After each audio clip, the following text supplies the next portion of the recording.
What else did you learn about yourself, going through this hard period? Any revelations, big things pop up? It's a great question. Well, the revelation through this process for me was, if I am an outgoing guy, type A, Enneagram 7, in your face, I'm on social media, I'm doing impressions, I'm like, I'm Mr. Positivity.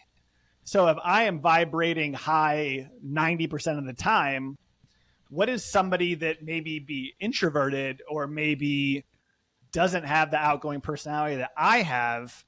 How much more are they struggling than me? How many millions of people feel the same way that I feel? So every time I get into one of these like depressive states, the first thing I think about coming out of them is I got to do more.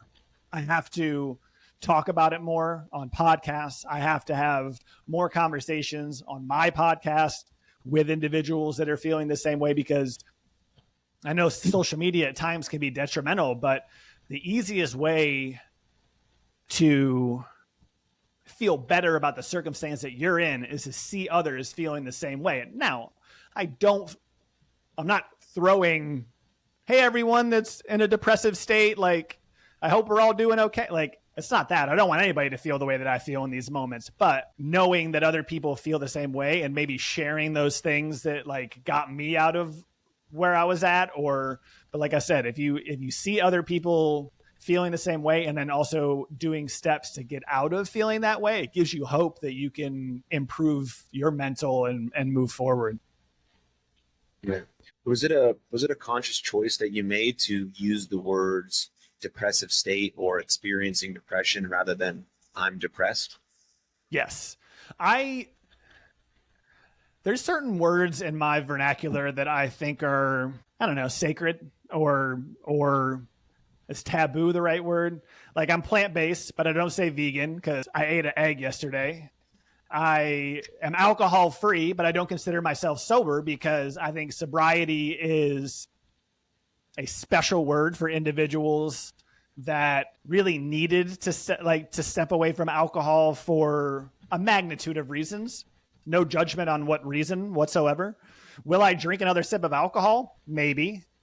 But will it affect my life the way that other individuals that consider themselves sober? So I stay away from the word sober. I say that I'm alcohol-free or non-alcoholic. And I try to stay away from like I was in depression or I'm depressed, because I know from my experience that if I'm, almost 38 and I've been feeling low for like, I've had 5 depressive episodes in my adult life, then I don't really feel like I'm experiencing depression.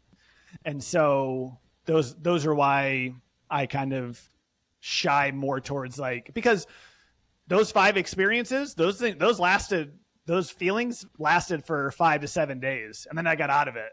And so I don't know. I kind of feel like I don't want to put labels, but like I feel like depression is like a continuous, long-lasting feeling, and I feel like the state that I was in was a depressive state, but I was able to get myself out of it through all of the things we previously talked about. Yeah, I mean that's such a brilliant point and very, very important for anyone thinking about mental health, because you don't want to identify as the thing, because you, Aaron Dodge, are not depression. That's not who you are. And so saying you're in a depressive state or I was experiencing depression is so much more powerful, because then it tells us, okay, I have agency to do a number of tools, tactics, practices that eventually will get me out of this state that I'm experiencing.